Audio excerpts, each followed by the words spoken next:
है और अभी तक ईरान और अमेरिका के बीच समझौते का कोई मॉड्यूल नजर नहीं आ रहा।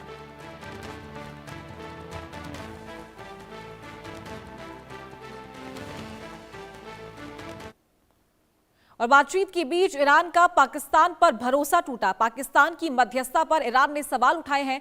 पाक हमेशा यूएस के साथ झुकता है, ईरान ने कहा। पाकिस्तान मध्यस्थ बनने लायक नहीं है, मध्यस्थ का निष्पक्ष होना जरूरी है, ईरान ने कहा।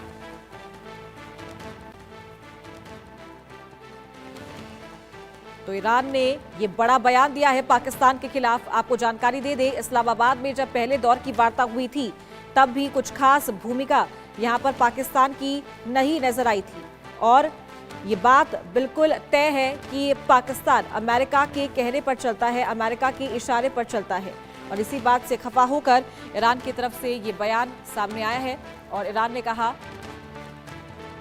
कि मध्यस्थ का निष्पक्ष होना जरूरी है। पाकिस्तान हमेशा यूएस के साथ झुकता है, ये बड़ी बात ईरान ने कही है। पाकिस्तान मध्यस्थ बनने लायक नहीं है, मध्यस्थ का निष्पक्ष होना जरूरी है। तो इस्लामाबाद में जो पहले दौर की वार्ता हुई थी तब कैसी निष्पक्षता पाकिस्तान की रही थी वो सभी भली भांति जानते हैं। पाकिस्तान ने दोनों ही प्रतिनिधिमंडल के सामने अलग अलग बातें रखी थी और उसके बाद वो बातचीत बिल्कुल बेनतीजा रही।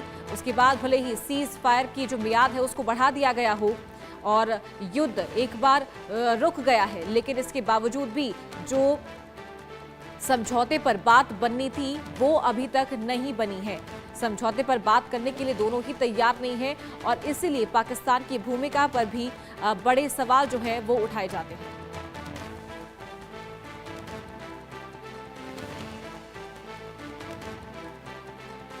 और चलिए ग्राफिक्स के जरिए आपको समझाते हैं कि अब तक जो दो शांति वार्ता हुई है वो पूरी तरीके से बेनतीजा रही है। पहली वार्ता हुई है 11-12 अप्रैल को इस्लामाबाद में। ये महत्वपूर्ण बैठक रही थी। दोनों देशों की जो डेलीगेशन है वो यहां पर पहुंचे थे।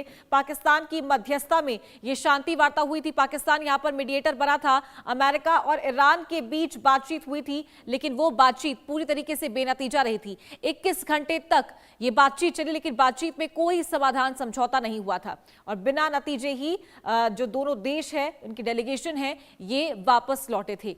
यानी कि पहली वार्ता हुई 11-12 अप्रैल को जो कि बेनतीजा रही। 25 अप्रैल को फिर इस्लामाबाद में शांति वार्ता हुई और विदेश मंत्री अब्बास अराक्ची यहां पर पहुंचे थे।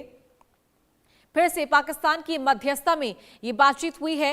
इस्लामाबाद पहुंचे बड़े डेलीगेशन के साथ शनिवार को ये बातचीत हुई थी ईरान के विदेश मंत्री अब्बास अराक्ची की, लेकिन वो यहां से वापस ओमान लौट गए थे। उन्होंने अमेरिकी डेलीगेशन से मुलाकात नहीं की थी। तो अमेरिका से जो ट्रंप के दूत है, विशेष दूत भी यहां पर पहुंचने वाले थे, लेकिन जब ये मुलाकात नहीं की विदेश मंत्री अब्बास अराक्ची ने, तो अमेरिका से भी दूत यहां पर नहीं पहुंचे। अमेरिकी डेलीगेशन को भी राष्ट्रपति ट्रंप ने इनकार कर दिया था, तो अमेरिका से बात करने से इनकार कर दिया था ईरान ने कहा कि वॉशिंगटन से कोई सीधी बात नहीं होगी, तो इसीलिए ट्रंप ने भी अपने जो दूत हैं उन्हें आने से मना कर दिया था। तो दूसरी शांति वार्ता भी पूरी तरीके से बेनतीजा रही।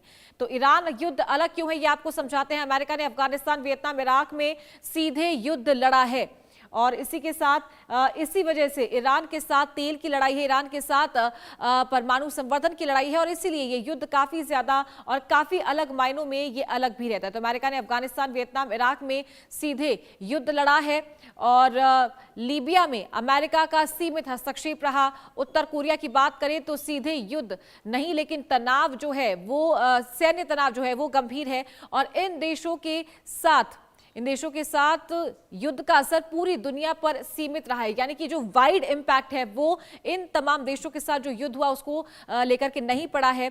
तो ईरान युद्ध पहले की जंगों से अधिक संवेदनशील है। ईरान युद्ध सिर्फ क्षेत्रीय नहीं बल्कि वैश्विक असर वाला मुद्दा है, क्योंकि जो स्ट्रेट ऑफ हॉर्मुज है ईरान के पास, वो एक महत्वपूर्ण जल मार्ग है जहां से दुनिया के 20% तेल की सप्लाई होती है और इसीलिए काफी ज्यादा अहम हो जाता है और इसलिए इसका इंपैक्ट भी वर्ल्ड वाइड देखने को मिलता है, वो भी हमने हाल ही देखा। ईरान युद्ध से पूरी दुनिया में तेल संकट गहराया, वैश्विक युद्ध और शिपिंग प्रभावित हो रहे हैं। साथ ही कई देशों की सुरक्षा स्थिति के बिगड़ने का खतरा भी इस युद्ध के बाद देखने को मिल रहा है।